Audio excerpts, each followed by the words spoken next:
नमस्कार मित्रांनो, आनंदी या मालिकेच्या येणाऱ्या काही भागामध्ये मित्रांनो एक आता जबरदस्त असा ट्विस्ट आपल्यासमोर येणार आहे. आणि त्या ट्विस्टमध्ये आता कालच्या ट्विस्टमध्ये आपण असं बघितलं होतं की मंगळागौरीच्या कार्यक्रमाच्या दिवशी जो काही सत्याचा उलगडा झालेला आहे, म्हणजे आता ह्या आनंदीचं कोणतं सत्य ह्या म्हणजे शिल्पासमोर आलेला आहे. आणि शिल्पाने मात्र खूप मोठ्या सत्याचा उलगडा केलेला आहे.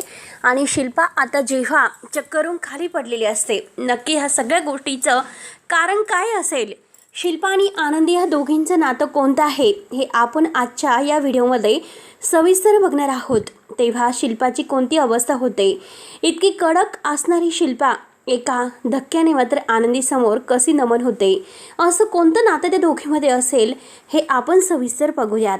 त्यासाठी मित्रांनो व्हिडिओ शेवटपर्यंत नक्की बघत राहा. आणि जर तुम्ही आपल्या चॅनलवर नवीन असाल तर चॅनलला सबस्क्राईब करण्यासाठी मात्र विसरू नका, जेणेकरून तुम्हाला आनंदी या मालिकेचे असेच नवनवीन ट्विस्ट पाहायला मिळतील.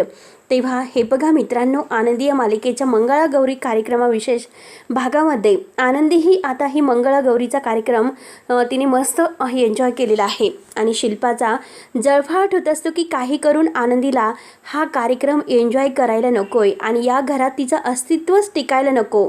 कारण ती जर या घरात राहिली तर आपलं सगळं काही आता हे साम्राज्य धोक्यात येईल आणि युगंधर मुलं तिच्या ताब्यात जातील आणि तिचं ह्या घरावर वर्चस्व निर्माण होईल.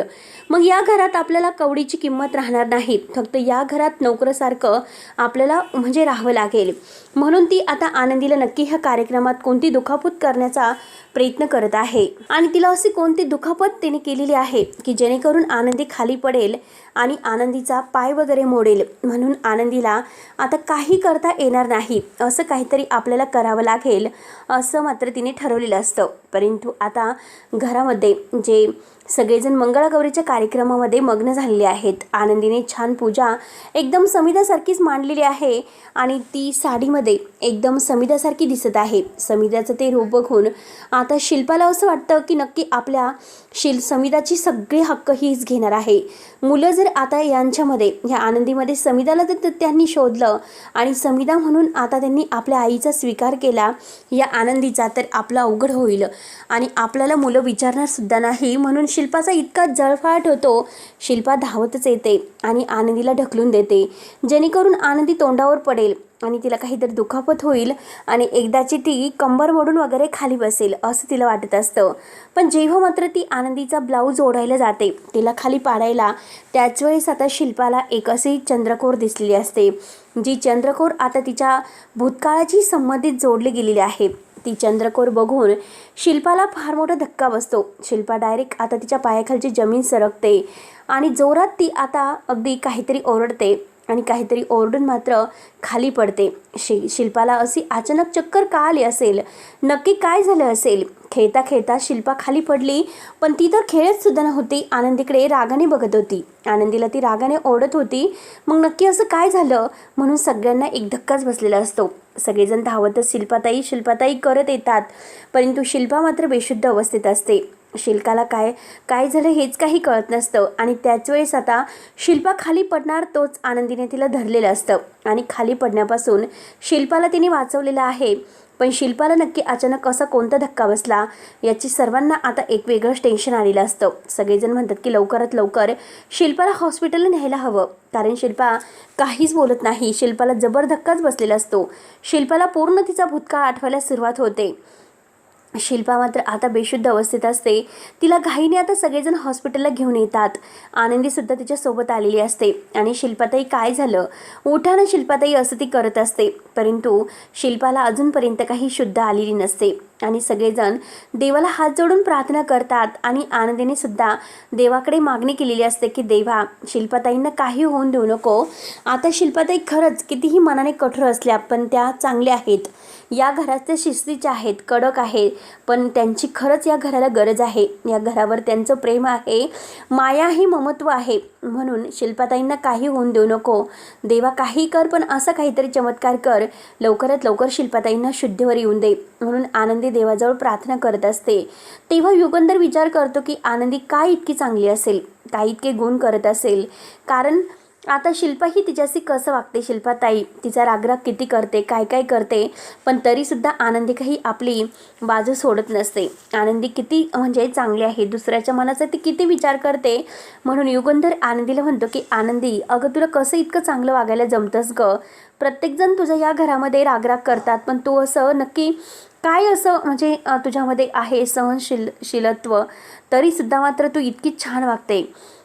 मला नाही म्हणजे पटत की खरंच तो असं इतकं चांगलं वागावं, कारण घरातील कोणतेही म्हणजे कोणीच मात्र तुला असं असं स्वीकारायला तयार नाही. प्रत्येकजण या घरात तुला रागराग करतात, तरीसुद्धा तू प्रत्येकासाठी इतकं कसं करत असते. पृथ्वीसुद्धा इतकं सर्व काही तुझा रागराग करतो, पण आनंदी आता सगळेजण चांगले झालेले आहेत, पण शिल्पा ताईने कधीही तुझा स्वीकार केलेला नाही. कायम ती तुला आता ह्या मंगळागौरीच्या कार्यक्रमामध्ये सुद्धा मी बघितलं, कारण आनंदी तिने तुला ढकलायला ती आली होती आणि त्याच वेळेस मात्र जेव्हा तिने ढकलत होती त्याच वेळेस मी पाहिलं की ती तुला ढकलत आहे, परंतु शिल्पाताईच का चक्करून पडली असेल, नक्की तिला काय असं अचानक झालं असेल, कोणता धक्का बसला असेल. आणि त्याच वेळेस आता शिल्पाताईला मात्र शुद्ध आलेली असते. शिल्पाला शुद्ध आली हे बघून मात्र सगळ्यांना खूप फार आनंद होतो. सगळेजण मात्र आता देवाला हात जोडतात आणि देवाला हात जोडून म्हणतात की देवा खरंच शिल्पाताईला लवकरात लवकर शुद्ध दिली, म्हणून सगळेजण खुश झालेले आहेत. सगळ्यांच्या चेहऱ्यावर एक वेगळाच आनंद आलेला असतो. त्यानंतर मात्र आता शिल्पा ही जेव्हा ती शुद्धीवर येते तेव्हा फक्त ती आनंदी असं म्हणत असते. आता कुणाला काहीच कळत नसतं की शिल्पाताई असं का करते, ती का आनंदी म्हणत असेल. नक्की आनंदीच्या म्हणजे तिला काय म्हणायचं असेल आनंदीबद्दल. आनंदी धावतच येते आणि काय झालं शिल्पाताई, तुम्ही का माझं नाव घेतात, नक्की मी तुम्हाला पाडलं वगैरे का. शिल्पा म्हणते की नाही. आनंदीला परत ती जवळ घेते, तिच्या हातावरचा तो तीळ पाहते आणि आनंदीच्या पुन्हा ती जी काही जन्मखून आहे तर ती बघून शिल्पाला सगळा तिचा भूतकाळ आठवतो. जेव्हा आता भूतकाळामध्ये जे घडलेलं आहे की आनंदी त्यांची मुलगी होती, जेव्हा तिने एका मुलावर प्रेम केलं होतं आणि तो मुलगा मात्र काहीतरी कारणास्तव जेलमध्ये गेलेला असतो आणि शिल्पाने मात्र त्याला प्रेम करून सोडून दिलेलं असतं. आणि त्याच वेळेस मात्र त्याने आपली जी मुलगी आहे आनंदी, तर शिल्पा रागरागाने तेथून निघून आलेली असते, पण ती मुलगी आहे तर ती मुलगी त्याच्याकडे म्हणजे शिल्पाच्या प्रियकराकडे होती आणि शिल्पाच्या प्रियकराकडे ती मुलगी असून मात्र आता ही मुलगी नक्की कुठे आहे, आता तिच्या प्रियकराने ती मुलगी नक्की कुणाकडे सोडली, नक्की आनंदी तर आपली मुलगी नसेल ना, असं शिल्पाला वाटत असतं. परंतु आता शिल्पा विचार करते की पण ही आनंदी म्हणजे ती तर आबांची नात आहे, म्हणजे त्या आबा जाधव यांची, मग आपण तिला आपली मुलगी कसं म्हणू शकतो. आपल्या त्या नालायक म्हणजे व्यक्तीने ती मुलगी कुठे ठेवली, काय ठेवली, तिचा अजूनपर्यंत काही पत्ता आपल्यासाठी नाही. पण नक्की आता हे सर्व काय असेल. म्हणजे मला एक गोष्ट कळत नाही की आनंदीच्या छातीवर मात्र म्हणजे मानेवर ती जन्मखून आहे चंद्रकोराची, मग नक्की हे सगळं काय असेल. नक्की ती आपलीच मुलगी आहे. लहानपणी मी आता ती जन्मखून विसरू शकत नाही, कारण तिने माझ्या पोटी जन्म घेतला होता. मी इतक्या लवकर कसेही जन्मखून म्हणजे विसरू शकते.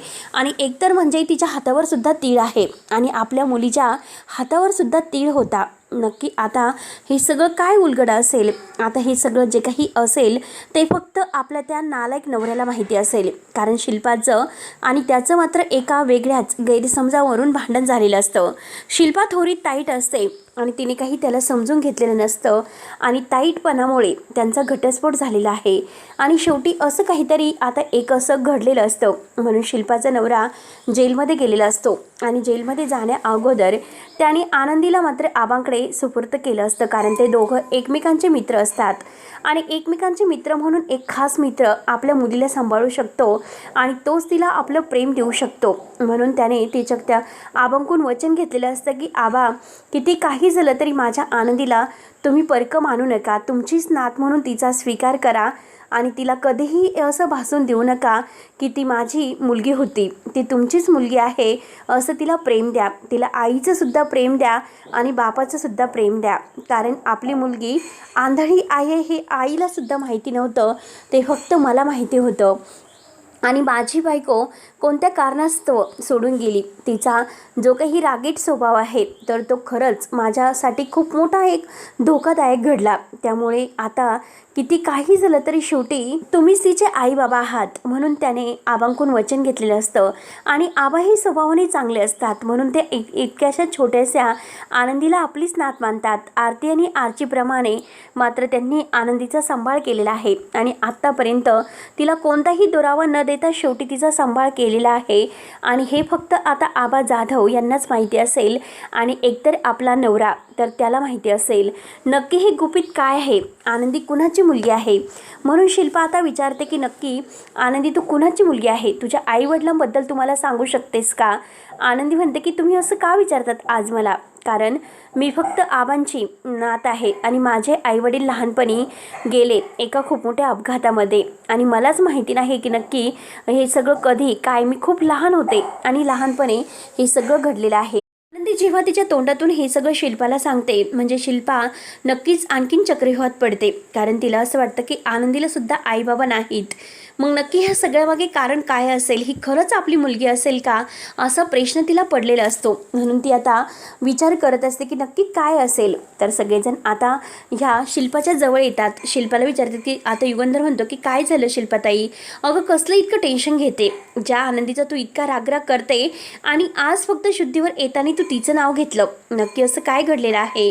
तेव्हा आता शिल्पा जागी शॉक होते. शिल्पाला काहीच कळत नसतं. ती युगंधरला काही नाही असं म्हणते आणि शिवाट पुन्हा डोळे मिटून घेते आणि मला आराम करून द्या असं म्हणते. तेव्हा आता शिल्पा हे कारण सत्य कसं शोधून काढेल आणि भूतकाळातील जो घडलेला प्रकार आहे तो सगळा आता सगळ्यांच्या समोर कसा येईल हे बघणं आता खूपच इंटरेस्टिंग ठरणार आहे. त्यासाठी मित्रांनो पुढे नक्की काय होतं बघायला विसरू नका. तोपर्यंत धन्यवाद.